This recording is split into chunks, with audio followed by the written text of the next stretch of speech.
Bonjour à tous, bonjour à toutes. Bon, aujourd'hui j'ai oublié que j'avais oublié de faire un truc en physique, c'est les forces de frottement. Et aussi j'ai oublié de faire les plans inclinés. Bon, je vais le faire tout de suite. Ok. Bon, les forces de frottement, qu'est-ce qu'elles nous disent? Les forces de frottement, elles nous disent que si je prends deux objets, d'accord, et que un glisse sur l'autre, ben, il va y avoir ce qu'on appelle des forces de frottement, d'accord? Qu'est-ce que ça veut dire? En gros, ça veut dire que ça va influencer tous mes calculs. D'accord? Parce que s'il y a une force de frottement, il y a de l'énergie qui va se perdre, de l'énergie thermique, et donc tous mes calculs vont être faussés. Ok? Bon, ma force de frottement, en soi, il n'y a pas vraiment de formule. Enfin, si, il existe des formules, mais on ne sait pas les démontrer, ces formules. Ces formules, en fait, elles nous viennent tout simplement d'expériences laboratoires, et donc ce sont les scientifiques qui ont défini que les forces de frottement, ok, il en existe deux. Avant la formule, je vais déjà expliquer les deux. Il existe la force de frottement statique. Donc par exemple, je peux avoir deux objets, donc je vais les tirer, sauf que la force de frottement statique, ben, il ne les fait pas glisser, d'accord? Et je vais avoir la force de frottement cinétique. C'est à partir du moment où je vais tirer tellement fort qu'ils vont se mettre à glisser les uns sur les autres, d'accord? Donc, force de frottement statique, cinétique, ok?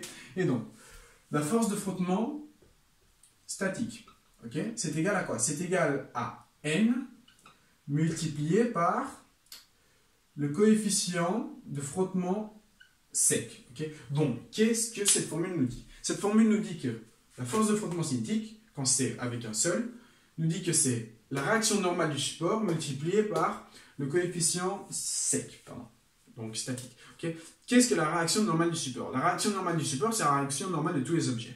Imaginez si donc j'ai une table et je pose un livre sur cette table. Okay.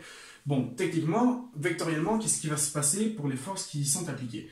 Il y a le centre de gravité et il va y avoir la force de gravité, d'accord, qui va être appliquée. Ok, la force de gravité, sauf que on a vu en physique que lorsque j'avais une seule force, ben en soi, si l'objet est au repos, ce n'est pas possible, parce que si on n'a qu'une seule force, ça veut dire que l'équilibre de translation est respecté.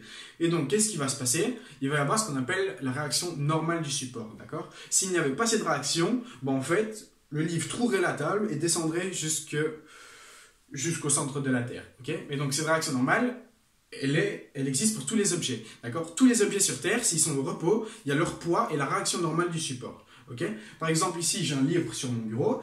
Et ben, ce livre, donc ceci, il y a son poids qui l'attire vers le centre de la Terre, mais aussi la réaction normale du support. Et cette réaction, elle se fait ici, tout au long du support.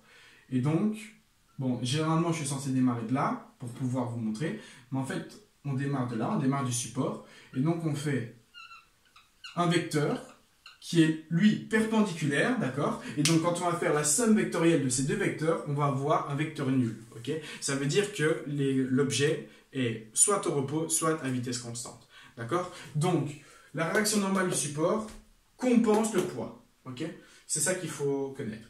Et donc, pourquoi on l'appelle réaction normale? En physique, quand on dit que quelque chose est normal, c'est que c'est perpendiculaire, d'accord? Ça veut dire que si je suis sur un plan horizontal, d'accord? Eh ben, ma réaction va être perpendiculaire. Après, cette réaction, elle sera toujours perpendiculaire au support.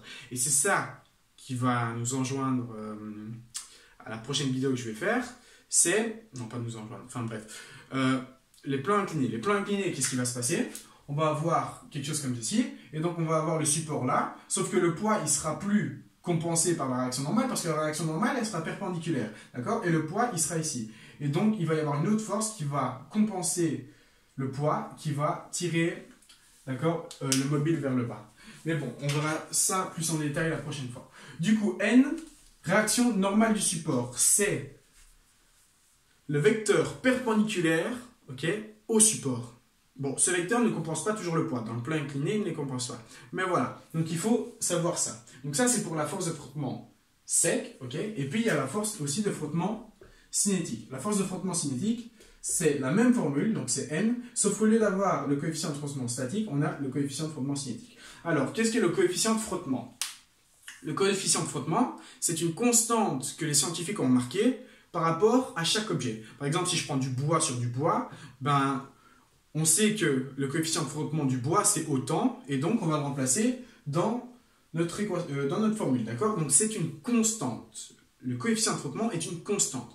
Constante nous dit que c'est un nombre, et donc un nombre qui n'a pas d'unité. Donc en soi, si j'ai une force qui est ici en newton, une autre force qui est aussi en newton, bah, il est logique que mon coefficient de frottement ne va pas avoir d'unité. Parce que si je fais des newtons fois quelque chose, je n'ai plus des newtons, d'accord? Donc, le coefficient de frottement, d'accord, c'est une constante en fonction du matériau, d'accord? Que ce soit le bois, l'acier, le thick, peu importe, d'accord? C'est une constante. C'est ça qu'il faut retenir. Donc, il existe deux constantes par matériau. Il y a le coefficient de frottement statique et le coefficient de frottement cinétique. Okay, donc ça, c'est ce qu'il faut savoir. Bon, je ne vais pas faire des exercices là-dessus, c'est assez simple, voilà. Dans les exercices, le professeur ou la professeure demande soit négliger les frottements, à ce moment-là, vous ne faites pas ces calculs, mais quand ils disent, pardon, il faut prendre en compte les frottements, vous devez prendre en compte ces formules, d'accord? Et les insérer dans vos calculs. Généralement, elles sont pas bien compliquées, d'accord? Et donc, voilà, qu'est-ce que je devais dire encore sur les coefficients de frottement statique et cinétique? Ah oui, alors, la lettre pour les coefficients, c'est la lettre grecque mu, d'accord? Donc, qu'est-ce que c'est? En fait, c'est un Y à l'envers. Moi, comment je le fais? Je monte et puis je fais un petit U comme ça. Voilà, voilà. Et ben donc, cette séquence sur les coefficients de frottement est déjà finie. On peut peut-être faire un petit exercice pour voir. On va dire que j'ai un mobile, d'accord? Qui avance à vitesse constante. Donc, il est sur une table. On va faire ça comme ça, c'est plus beau. Voilà. Et il avance à vitesse constante. Donc il a une vitesse V, okay, constante. S'il avance à vitesse constante, ça veut dire que, en soi, l'équilibre de translation est respecté. Donc on dit qu'il avance à vitesse constante quand une personne exerce une force sur le mobile, d'accord? Donc ici j'ai une force F1, on va dire, de 5 newtons. Or, on a vu que, si j'ai une force c'est une masse fois une accélération, donc logiquement une force, ça accélère. Et donc là on a une vitesse constante. Qu'est-ce qui va se passer? On va représenter le schéma vectoriel, d'accord, de toutes les forces. Il y a le poids, d'accord, j'ai la réaction normale du support, qui est ici, qui compense le poids. Donc, ces deux vecteurs se compensent, ok? Voilà, je vais écrire F1 qui est à 5 newtons, voilà. Donc le poids on s'en fout et la réaction normale on s'en fout parce qu'ils se compensent. Et donc il y a une autre force qui va compenser celle-ci, d'accord? Et qui sera de même longueur et de même intensité. Cette force, c'est tout simplement la force de frottement. D'accord? Et donc la force de frottement qui va compenser une force qui va à droite, donc elle va aller à gauche. Okay? Donc elle est de même longueur, bon, voilà, et de même intensité, d'accord? Donc ceci c'est la force de frottement, et du coup pas statique parce que l'objet avance, le mobile est en mouvement, donc force de frottement cinétique. Et donc comment la calculer? On sait que c'est N fois mon mu, ok? Donc mon coefficient de frottement cinétique, c'est cette formule-ci, pardon. Et donc je sais que 5 newtons ça va être égal à ma force de frottement cinétique parce qu'elle va devoir être compensée. Donc je vais avoir 5 newtons qui est égal à donc, ma force de frottement cinétique du coup à mon N fois mon mu. Voilà. À ce moment-là, si je connais mon N, je peux en déduire mon coefficient de frottement cinétique, d'accord? On va dire que mon N, c'est 10 newtons, d'accord? Donc mon poids aussi. Et bien à ce moment-là, je vais avoir 5 newtons qui est égal à 10 newtons, et donc fois 1,5. Et donc on aura le coefficient cinétique du matériau, hein, on va dire de mon bureau ici, qui est égal à 1,5. Et donc, bien évidemment, toujours pas d'unité. Les coefficients de frottement n'ont pas d'unité. Voilà, voilà. Donc ça, c'est dans le cas où l'objet est à vitesse constante. Maintenant, si j'avais dit que l'objet était au repos, et ben à ce moment-là, vous en aurez eu le même calcul, d'accord? Parce que la résultante des forces est aussi nulle. Maintenant, si j'avais dit que mon mobile avançait et qu'il accélérait, ça voulait dire que ma force ici est plus grande que ma force de frottement cinétique. Donc quand je vais avoir la somme vectorielle, ben, il va me rester un petit vecteur ici. Et donc à ce moment-là, on ne sait pas la calculer. Mais je peux vous demander, par exemple, à quel moment le mobile va accélérer si je vous donne le coefficient de frottement cinétique. Alors à ce moment-là, qu'est-ce qu'il faut faire? Vous devez calculer vos frottements, d'accord?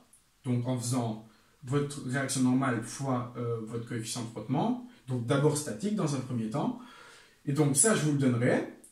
Et donc à ce moment-là, si je veux savoir à quel moment donc ma force, donc mon mobile va accélérer, il faut juste que j'ai une force qui soit légèrement plus grande que celle-ci.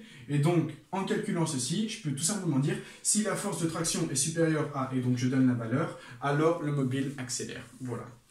Donc, c'est déjà fini, c'est une petite séquence ici sur la force de frottement. Et maintenant, let's go pour les plans inclinés. Merci beaucoup.